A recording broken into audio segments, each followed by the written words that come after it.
نحمده ونصلي على رسوله الكريم أما بعد فأعوذ بالله من الشيطان الرجيم بسم الله الرحمن الرحيم يا أيها الذين آمنوا اتقوا الله حق تقاته ولا تموتن إلا وأنتم مسلمون۔ ایمان پر خاتمے کے لیے خدائی فرمان۔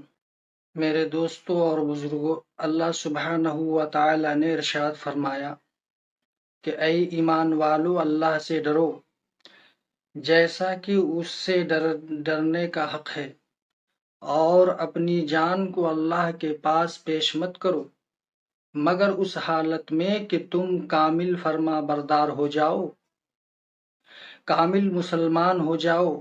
المطلق اذا اطلق یراد به الفرد الکامل، مطلب یہ کہ کامل مسلمان بن کر اللہ کے سامنے پیش ہو۔ وَلَا تَمُوتُنَّ إِلَّا وَأَنْتُمْ مُسْلِمُونَ، تمہیں موت نہ آئے گی، تمہیں موت آئے مگر اس حالت میں کہ تمہاری نماز، تمہارے روزے اور تمہارے سارے اعمال کی فائل درست ہو چکی ہو۔ یعنی اگر نماز روزے کے قضا ہو گئے ہوں تو جلد از جلد ان کو ادا کر لیں۔ حج فرائض ہے تو اسے ادا کریں، زکوٰۃ فرض ہے تو اس کی ادائیگی کریں۔ غرض جتنے فرائض و واجبات آپ کے ذمہ ہیں جلد از جلد ان کو ادا کر لیں۔ اسی طرح ہر شعبے کی تمام دستاویزات درست کر لیں، مثلا آنکھوں کے شعبے میں امن ہو، کانوں کے شعبے میں امن ہو، کان سے اگر گانے سنے ہوں تو توبہ وغیرہ کر کے اپنی فائل درست کر لیں۔ آنکھوں سے بد نگاہی ہوئی ہے تو آنکھوں کے اعمال کو صحیح کر لیں، اللہ سے معاملہ صاف کر لیں۔ زبان سے کوئی خطا ہو گئی ہو، مثلا غیبت یعنی لوگوں کی برائی کی ہو تو ان سب سے اور اللہ سے معافی مانگ لیں، اور جن بندوں کی غیبت کی ہے اگر ان کو اطلاع نہیں ہوئی ہے تو ان کے لیے استغفار کر لیں اور ان کو کچھ ذکر و تلاوت کر کے ثواب پہنچا دیں۔ لیکن جن کے سامنے غیبت کی ہے ان کے سامنے اپنی تکذیب کر دیں کہ میں نے ان صاحب کی غلط برائی کی ہے، میں مجرم ہوں، آئندہ سے میں نے توبہ کر لی۔ لیکن اگر اس شخص کو جس کی آپ نے غیبت کی ہے اس کی اطلاع ہو چکی ہے تو اب اس سے معافی مانگنا فرض ہے، اور اگر وہ انتقال کر گیا ہے تو اس کے نام پر کچھ رقم صدقہ کر دو، قرآن پاک پڑھ کر ثواب بخشو۔ انشاءاللہ قیامت کے دن امید ہے اس کو رحم آ جائے کہ اس نے ہم کو کافی خیر اور بھلائی کا اسٹاک دے دیا ہے، لہٰذا اس کو معاف کر دو۔ بیان القرآن میں حضرت مولانا شاہ اشرف علی صاحب تھانوی رحمۃ اللہ علیہ نے ایک خاص بات بیان فرمائی۔ اگر کسی شخص کی غیبت کی گئی ہے اور اس کو پتہ نہیں ہے تو اس سے معافی مانگنے کی ضرورت نہیں ہے، اس کو کچھ پڑھ کر ثواب بخش دیا جائے۔ لیکن جن لوگوں کے سامنے غیبت کی گئی ہے ان کے سامنے جا کر اپنی تکذیب کرنا بھی واجب ہے کہ میں جھوٹا ہوں، میں نے بلا وجہ ان کی برائی بیان کی ہے۔ غرض یہ کہ تمام اعضاء کے اعمال درست کر لو، کیونکہ اگر آج اللہ سے معافی مانگ کر معاملہ صحیح نہیں کی تو کل قیامت کے دن سارے اعضاء بولیں گے اور کہیں گے کہ ہم نے فلاں فلاں گناہ کیا۔ قیامت کے دن سارے اعضاء بولیں گے۔ سورہ یاسین شریف میں اللہ تعالیٰ نے بیان فرما دیا، الیوم نختم علی افواہہم، اللہ زبان پر مہر لگا دے گا اور آنکھیں بولیں گی کہ یہ ہم کو سنیما دکھاتا تھا، عورتوں کو لڑکوں کو بری نظر سے گھورتا تھا۔ زبان بولے گی کہ جھوٹ بولتا تھا اور غیبت کرتا تھا، دوسروں کی برائی بیان کرتا تھا، ماں باپ کو گالیاں دیتا تھا، انہیں جھڑکتا تھا، جن کے لیے اللہ نے فَلَا تَقُل لَّهُمَا اُف فرمایا ہو کہ ماں باپ کو اف بھی نہ کہا کرو۔ گالیاں دینا تو دور کی بات ہے، انہیں اف بھی نہ کہو، ان کو جھڑکنا بھی مت۔ آج ماں باپ کو جھڑکنے کا رواج چل نکلا ہے کہ جب بیٹا جوان ہو گیا اور باپ بوڑھا ہو گیا تو جوان بیٹا کہتا ہے، ارے ابا کیا ٹرٹر لگائے رہتے ہو، چپ ہو کر ایک طرف بیٹھو، کچھ نہ کمانا مفت میں کھانا۔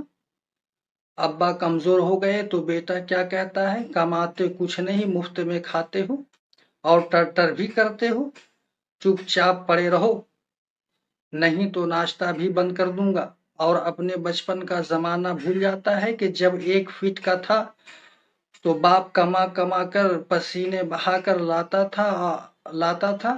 اگر اس وقت ابا بھی کہتا کہ پڑا پڑا کھاتا ہے اور ہگتا ہے، ابھی تیرا کھانا پینا بند کرتا ہوں، تو پھر کیا ہوتا؟ کیا یہی ماں باپ کے حقوق ہیں؟ آج ماں باپ کے معاملے میں جو کوتاہیاں ہو رہی ہے وہ تو آپ جانتے ہی ہیں کہ کسی بات پر اگر ابا نے ذرا سخت لہجے میں کچھ کہہ دیا تو اولاد فوراً بدتمیزی سے جواب دیا۔ اللہ پاک نے والدین کا حق اپنے حق کے ساتھ بیان فرمایا ہے۔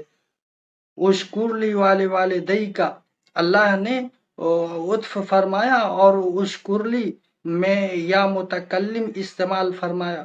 اشکر لی میرا شکریہ ادا کیا کرو، اور والدی کا اور اپنے ماں باپ کا بھی شکریہ ادا کرو۔ شکر کے کیا معنی ہیں؟ نعمت کی قدردانی اور نعمت دینے والے کا کہنا ماننا اور اس کا فرما بردار رہنا۔ آج ماں باپ کا دل دکھا رہے ہیں، ماں باپ سے بدتمیزی کر رہے ہیں، ماں باپ ناراض ہیں مگر معافی مانگنے کی توفیق نہیں ہے۔ یاد رکھیں کہ موت نہ آئے گی جب تک کہ ان کی اولاد سے بھی ان کو یہ عذاب نہ مل جائے۔ رسول خدا صلی اللہ تعالی علیہ وسلم کا فرمان پیش کرتے ہیں۔ حضور صلی اللہ علیہ وسلم نے فرمایا کہ ماں باپ کی نافرمانی کا بوال دنیا ہی میں آ جاتا ہے۔ شیخ عبدالغنی صاحب رحمۃ اللہ علیہ نے فرمایا کہ ایک لڑکے نے اپنے باپ کی گردن میں رسی باندھی اور ایک درخت تک گھسیٹ کر لے گیا۔ جب درخت تک پہنچا تو اس کے ابا نے کہا کہ بیٹا اب آگے مت کھینچنا، میرے گھر سے درخت تک گھسیٹ کر لایا ہے، اب اور نہ کھینچنا ورنہ تو ظالم ہو جائے گا۔ تو بیٹا کہتا ہے کہ ابا یہاں تک جو کھینچ کر لایا ہوں تو کیا ابھی ظالم نہیں ہوا ہوں؟ تو باپ نے کہا کہ نہیں، ابھی تم ظالم نہیں ہوئے، کیونکہ میں نے بھی اپنے ابا کو یہاں تک کھینچا تھا۔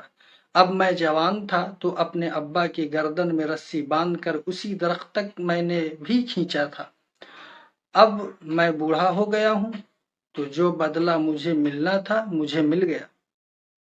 جو شخص آج اپنے ماں باپ سے معافی مانگنے میں تاخیر کرتا ہے، کل جب وہ اپنی اولاد سے ناراض ہوگا تو اس کی اولاد بھی اسے غم میں گھلائے گی اور دیر سے معافی مانگے گی۔